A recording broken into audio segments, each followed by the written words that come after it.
Trolls are going to troll. My advice for you guys, do not engage. Rarely does anyone go on social media because they want to have a whole new perspective. Social media and the algorithms are designed to take people further and further down a rabbit hole to an extreme. Don't engage with trolls. They're not really coming for help. I find them to be, 10% of the people genuinely want to understand. Most people want you to justify why they're upset and justify some complaint that they're going to make to a coach or back to some other judge or official. Stay away. Stay away. Really, honestly, stay away. It's very important. Most times, people, why they're doing it, they want to vent. Again, they want to feel justified and feel better about themselves and why they're so angry. Or they want to make someone as upset about the situation as they are.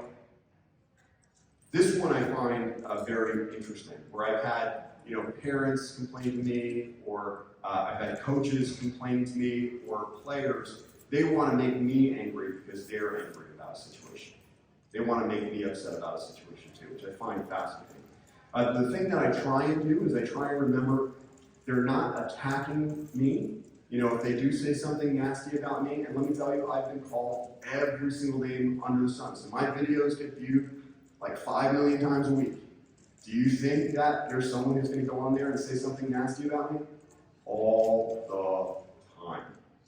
All the time. I find that people behave in ways online that they would never behave in person. So I try not to think about it as if it was another person saying it to me. I try and think about it like it's just a computerized bot that's out there in the world with no emotion. They don't think of me as a human being. We talked about it. They're not there because they care about me. They just want to try and hurt me. So if you do get contacted online, or someone does say something nasty about you, or any type of thing, the first thing you want to do is report it. So I want to get them knocked off of whatever that platform is. Because if they're doing it to me, they're going to do it to another official. So the first thing I do is whether it's Facebook, Instagram, TikTok, does not matter, I report.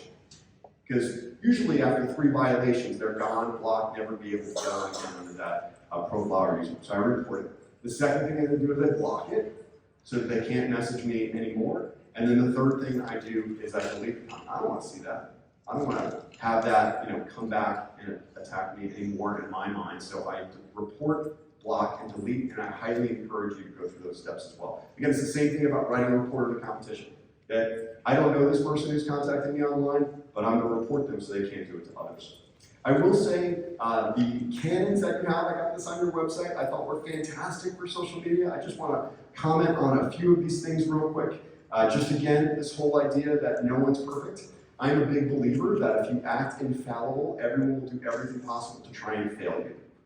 It's very important. So I am very humble, and I also try and recognize that I'm not perfect and I make mistakes all the time, and my fellow referees are human and they make mistakes all the time. And I get asked all the time to make, explain calls that happen, all around the world. And one of the first things I say when I do try and explain calls, I say, hey, I wasn't there. I didn't see what they see. We're watching this at 50 frames a second from 20 different angles. They had to watch this in real time, in a matter of seconds and whatnot. That factors into it. I try and explain that to people, so it's very important. I love these, be polite, be respectful online as well. Always, always. We want to model the behavior we want to see from other people. It's very important. And again, I said we're not viewing the event from that judge's or referee's perspective, so very important.